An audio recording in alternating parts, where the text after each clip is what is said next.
Wall Street Memes Casino, I'm fine. and Sportsbook. Kugan Cassius, iFLTV. We are at the Target Sports Star fishing event here in Warwick. Yeah. Big fisher, aren't you, Barry? Yeah, I love my fishing. I think fishing saved my life. You know, we work under quite a lot of pressure in the sports business. Boxing saved your life. No. All sport. Sport saves my life. Sportsmen and women that dedicate their lives to entertain me and us, they save my life. It's something that I've never been able to do myself. Nevertheless, I love all sport and I love all sportsmen and women. I want to do a good job for them. I'm too old to worry about anything else in life. So fishing takes me away from the aggravation and the grief that you sometimes get in this industry. And I just chill out, I have great ideas, and I'll just look around and thank God I'm alive. The perception is from the outside is that Eddie's doing his thing, but when it comes to serious issues, that you have to weigh in, or you do weigh in. Is that true or not? You'd expect me to weigh in. It's been 50 years of my life. You know, I don't keep quiet on purpose, but I do respect the fact that you don't employ management or you don't create management without letting them manage. Because otherwise you might just as well do it yourself, and I don't want to do that anymore. So I think Matchroom has got the best sports management in the world. I think in people like Eddie, Frank Smith, boxing has never been handled as professionally as those two by anyone. You know, and I'm going back, beyond Aram and King and all that. These guys care about their fighters. They pay them right. They pay them on time. And I think they operate with integrity, but they still want to make a profit. It's that sort of balance. The day you say, we don't want to make it, you're just telling lies. We don't tell lies. We tell the truth. And everyone knows every figure and every amount. But then I've got the same on Matt Poulter on the darts. I've got the same with Emily Fraser on the 9-ball pool. I've gathered together a real good group of people. So I'm really redundant, to be honest with you. But, of course, being the nature of me, I will have opinions. And if something's really big, especially on the corporate side, when you're talking about chunky things, I have a brain that you'd be silly not to listen to. Absolutely. You mentioned Frank Smith there. I've known Frank since he was 16, 17. That must give you pleasure to see where Frank Smith is now and how kind of influential Frank is in boxing, from the alleged T-boy back in the day to where he is now. I mean, it's astonishing as well. If I explained how much pleasure it gets me, I'm going to look very soft.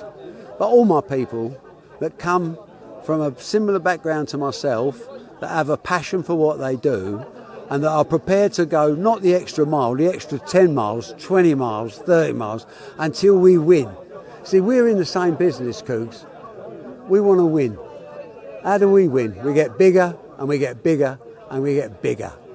And to do that, I need the best of the best. I couldn't have a better team than I've got now. Frank Smith is a great example of a 15-year-old that wanted a job. And I wasn't going to give him a job. Really? No. I said, he's 15, 16 years old. I can't do nothing with him yet. He's too young. And Eddie was the one that said, everyone speaks highly of him. He's a right nice kid. Why don't we give him a chance? It's only a few bob. And Eddie takes credit for that. So, as he does most things, even whether he's not entitled to or not, he still takes the credit. Eddie's a great operator. I'm very proud to have him as my son. And I'm absolutely delighted to have him as the chairman of a group of companies that I started for a £100 company underneath a billiard hall 50 years ago. Barry, I do need to ask you about what was the surprise, which is not a surprise anymore, his kind of emerging relationship he's had with Frank Warren over the coming months. It is a little bit. No, it's not. It's business. It's business. It's business. Not anymore, but... Well, listen, ITV tried to put me and Frank together. It didn't work out for one reason or another. I've never fallen out with Frank Warren, ever. I just don't do business with him. He's a competitor. He's got his own interests to look after, and I've got mine. It's a fair fight. We're two good operators. But when someone like Turkey Al-Sheikh comes along and says, I want you two to work together, I love his description. I'm driving an express train. Do you want to be VIP or do you want to be left on the platform? It's a bloody quick decision, mate, for both of us. And we're both, am I sending him a Christmas card? Maybe. I don't know. I haven't so far. It doesn't matter. The real world, are we getting what we want?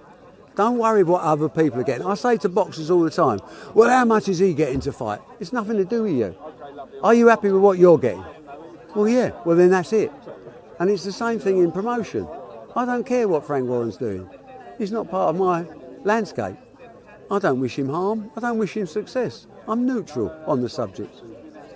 I care about me and those around me.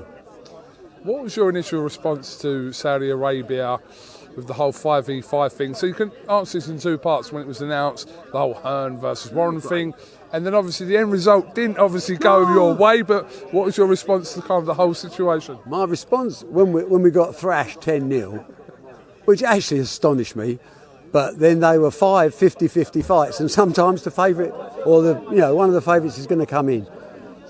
I said to Eddie, it was a great night. I said, as a fight fan, it weren't good for us. Was it embarrassing? No, it was humorous. Sometimes things go against you, and that went against us. But what he's done, let's set up another one. Go and get my revenge. And by the way, if we lose that one, let's get another one. Barry, just a couple of things on Anthony Joshua. Obviously, someone obviously you and your boy Eddie have known and worked with and gone through the whole process with Anthony Joshua. Faces Daniel Dubois, sold out Wembley, 21st of September, under Riyadh season. What are your thoughts about this fight? I think it's a potential banana skin, without doubt. I think Anthony is the favourite. I think Anthony is I think he's the best he's ever been at the moment. I think in his head and in his tactics and his new trainer, I think they've gone to another level. But Dubois can punch. Dubois is young. He's got appetite. He's got ambition. He wants to be Anthony Joshua, and I think we're the favourite, but I wouldn't be complacent, and I don't think Anthony Joshua will be complacent. Anthony is, to my mind, found that extra 9 inches of distance that's given him an advantage over most fighters, because it's tough to land clean on him. But if Dubois lands clean on you, you could have a problem. So, as all good fights should be, especially fights for this type of money, entitled to 90,000 people at Wembley, you can't give a fight to someone that already knows the result. And I don't know the result. I'm confident. I was confident for all of my 5 fights against Frank Warren in the 5-fight thing. Not all of them. I was confident about most of them. But having said that, we don't know what goes on, do we? I think Anthony Joshua wins by knockout. Then you'd expect me to say that because I'm an AJ man through and through. Last one. A question I asked your son Eddie about a month ago. I said that if you retired as a promoter and you wasn't involved or hadn't kind of helped make an AJ Fury fight, would you feel like you've I called him a foul promoter as a bit of banter, but I just asked him the question of would he be satisfied that he didn't deliver the biggest fight of his promotional era of the last however many years. He said no, he wouldn't feel like that. What do you think about that? Well, I disagree. I still think my biggest failure, and I don't like to admit to failures, but as you get older you get a bit more honest, was not doing Ben Eubank 3. And this is exactly the same. We have to do Fury against Joshua. We have to do Fury versus Joshua. I hope both fighters understand when I say have to do, it's not for consultation. This is what the fight fans deserve, the support they've given both fighters over the years. This is their day, not ours, but there would be a hole in our repertoire or our history if we don't do that fight. Does it still trigger you about that third Eubank and Ben fight? Absolutely, every day. Really? Yeah, it was my fault. I should have done it. I should have made sure I'd done it. But their personalities didn't allow it to happen. And on that note, I bid you fun. Thank you very much, Mr. Hearn.